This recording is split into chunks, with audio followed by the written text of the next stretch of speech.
15 வருஷங்களுக்கு முன்னால இந்த பொன்னகரம் கிராமத்துல பெரிய பண்ணையாரா இருந்த நாகலிங்கம் செஞ்ச கொடுமைகளை இங்க கூடியிருக்கிற பல பேர் மறந்திருக்க மாட்டாங்க.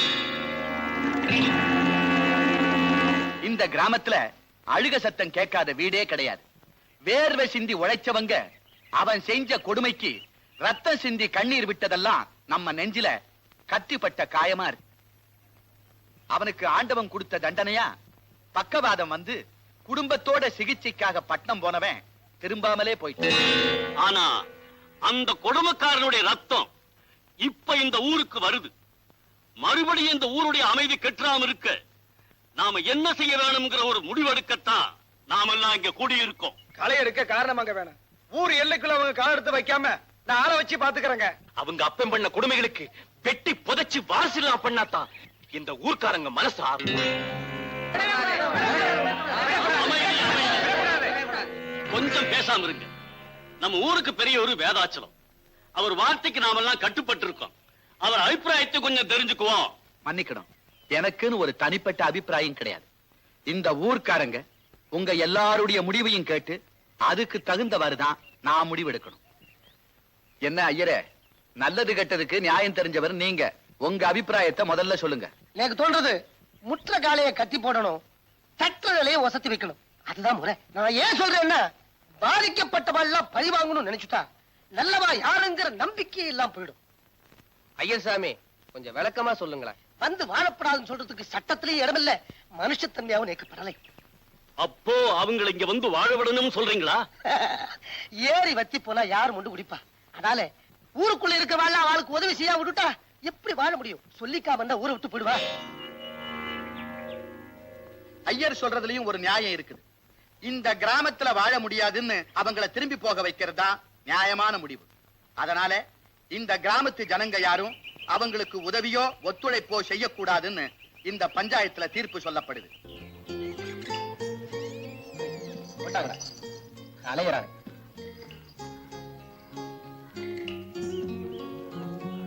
ஐயா எந்த ஊருக்கு போகணும்? பொன்னகரம். பொன்னகரங்க. யார் வீட்டுக்குங்க? பழைய பண்ணையார் நாகலிங்கம் வீட்டு. பழைய பண்ணையார் நாகலிங்கமா? அப்போ நீங்க அவர் பிள்ளைங்க.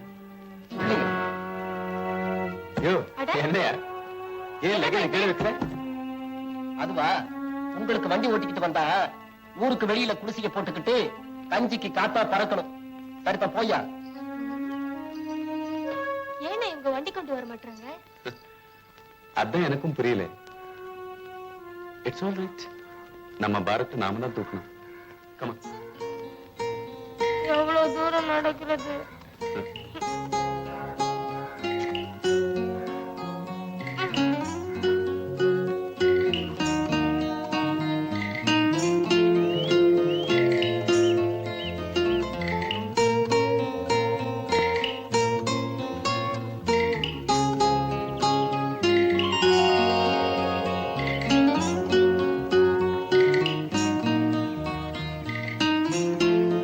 வாங்க தம்பி.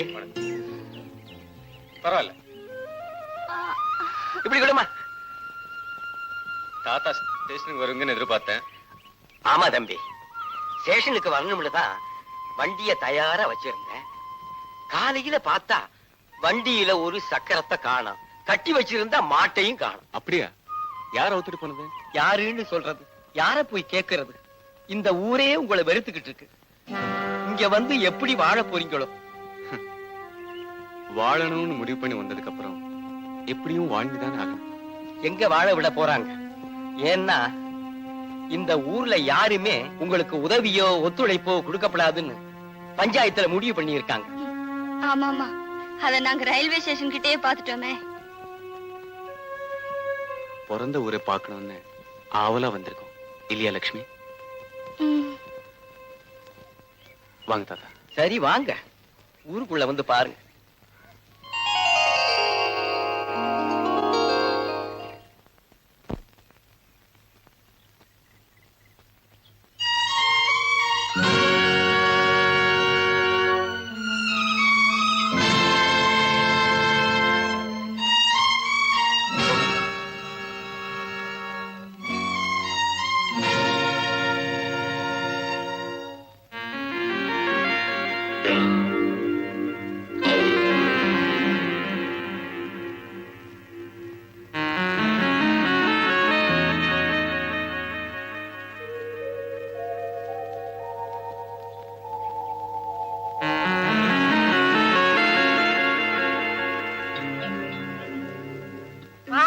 பசங்களா இந்த ஊர்ல வாழவா வந்திருக்கீங்க?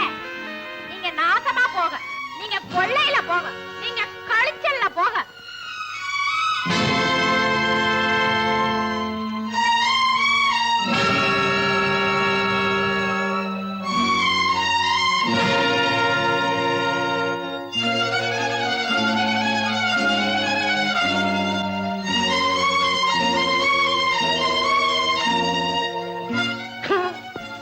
என்னடா பாக்குற? பாத்தீன கைய கால முடிச்சிடும், போடா.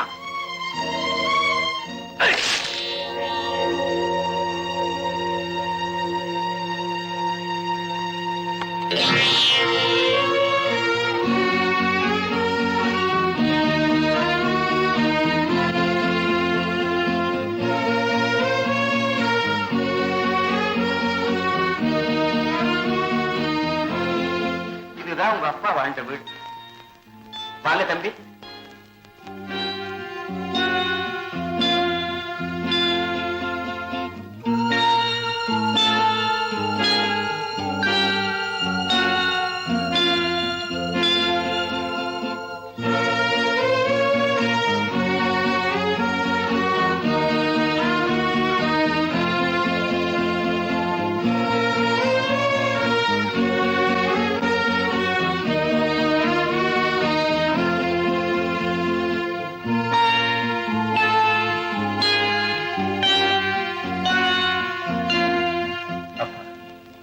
நாங்க பிறந்த கிராமத்தை எங்களை கூட்டிக்கிட்டு வந்து காட்டாமலேயே போயிட்டீங்க.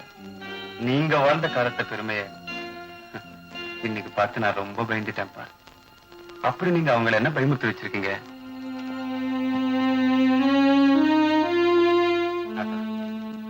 எங்க அப்பா இந்த கிராமத்து ஜனங்க கிட்ட இரக்கம் இல்லாம நடந்துக்குவாருன்னு எங்க அம்மா இருக்கிறதுக்கு முன்ன சொல்லுவாங்க.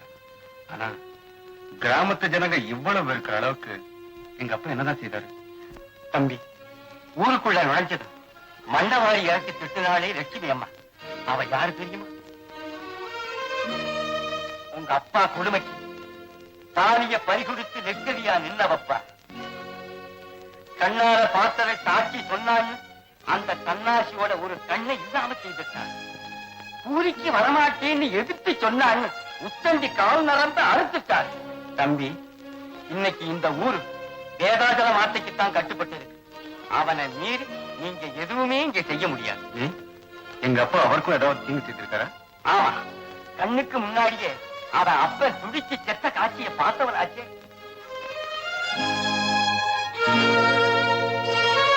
உங்க அப்பாவுடைய அக்கிரமத்தை எல்லாம் கலெக்ட பார்த்து மனு கொடுக்க போறேன்னு வேதாஜலத்துடைய அப்ப பொன்னுச்சாமி முடிவு பண்ணான். இந்த செய்தி உங்க அப்பா காதுக்கு எட்டிச்சு. எரிமலையா புறப்பட்டார். ஊரே கதிகலங்க அவர் வண்டி பொன்னுச்சாமியை தேடி ஓடிக்கிட்டு இருந்தது.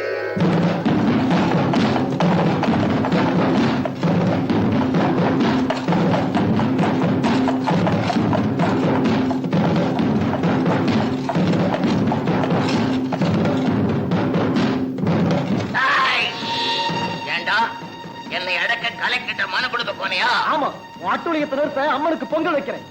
அக்கிரமத்தை கட்டுப்படுத்த கலெக்டருக்கு மனு கொடுக்க போறேன். உன் பொங்கப்பான வேகாதடா.